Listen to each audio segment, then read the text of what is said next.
Hi, I'm Dave Grohl from the Foo Fighters, and it's an honor to be here, and I'm going to tell you the story of our song, Everlong. Everlong was written, I think, in 1996, probably in the winter of 96 when we were making our second album, The Color and the Shape. You know, if you've ever been in a studio with a band for a long period of time and you're recording multiple songs, you know, there's a lot of time just sort of sitting around waiting for something to happen. And in that time, I remember sitting in like an isolation booth, looking out at the other guys in the band, waiting in between takes to play. And it was at a studio outside of Seattle called, I think it was called Bear Creek or something like that. Kind of like this weird house and barn outside of town. So I was sitting in the isolation booth waiting to do a take of another song, and I just started playing this chord. Now, I'm not a trained musician, so I don't know what that chord is. I don't know what you would call it. I can't read music. I'm not sure. But I immediately was like, oh, that kind of sounds like Sonic Youth is the first thing I thought. One of my favorite bands of all time, Sonic Youth. I'm like, wow, that's such a cool Sonic Youth chord. So I was kind of playing with it, and then I kind of realized, oh, well, I could do that as well. What's that chord? No clue. Don't know what it's called. Don't know anything about guitar. But I realized you could sort of move it around. And so in between takes, I would just kind of mess around with this thing, you know, strum around with it. Now at the time, I was breaking up with a girl that I had been with for a while. So I was sort of in the middle of this intense emotional period. And for whatever reason, the emotion or the feeling I got when I would play this succession of chords sort of touched on whatever that emotion was. So we continued recording. In the meantime, my relationship ended, and I was in a very difficult place.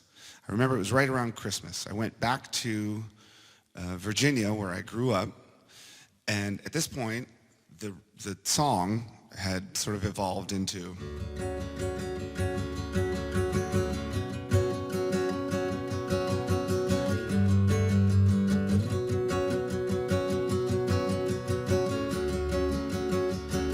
Now also, not to get too like muso-technical or whatever, because I'm not a trained guitar player, I actually look at this guitar, this instrument, like it's a drum set. So I look at the lower strings like kicks and snares, and I look at the higher strings almost as if they're cymbals. So the pattern in which I'm strumming, it's almost like a kick drum pattern, like do do da do da da do da do do da do da da da, like that. Anyway, so because of the emotional place I was in, I started writing the lyrics to this song, and they come from a real place. So the song started to come together, and I wanted to record it quickly so I didn't forget it. I had a friend named Jeff Turner in Washington, D.C., one of my old punk rock friends from the 80s. He had a studio next to this great bar called the Black Cat on 14th Street. And I said, hey, could I come in and just do a demo really quick? He said, sure. And without having it fully formed, I just kind of went in, I put down a drum track, I put down the guitars and the bass, and I sang it into a microphone for the first time. And it did seem to make sense.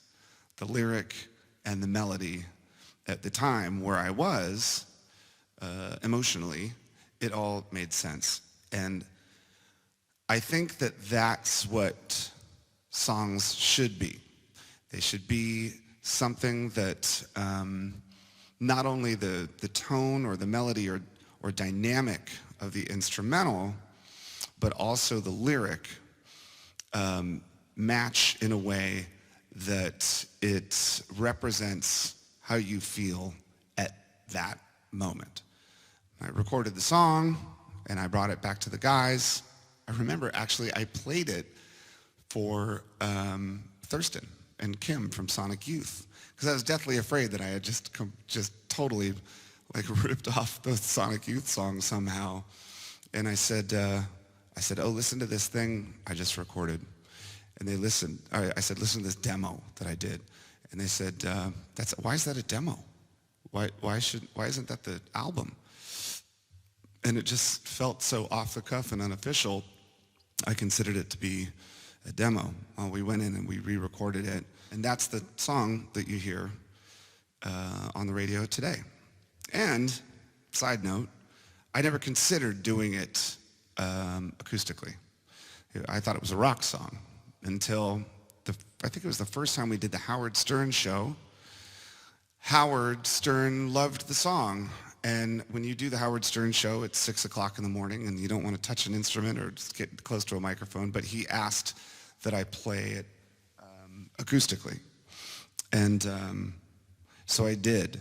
And in a way, it gave the song a whole new rebirth. This is long after it was released, I think, but it gave the song kind of a whole new life.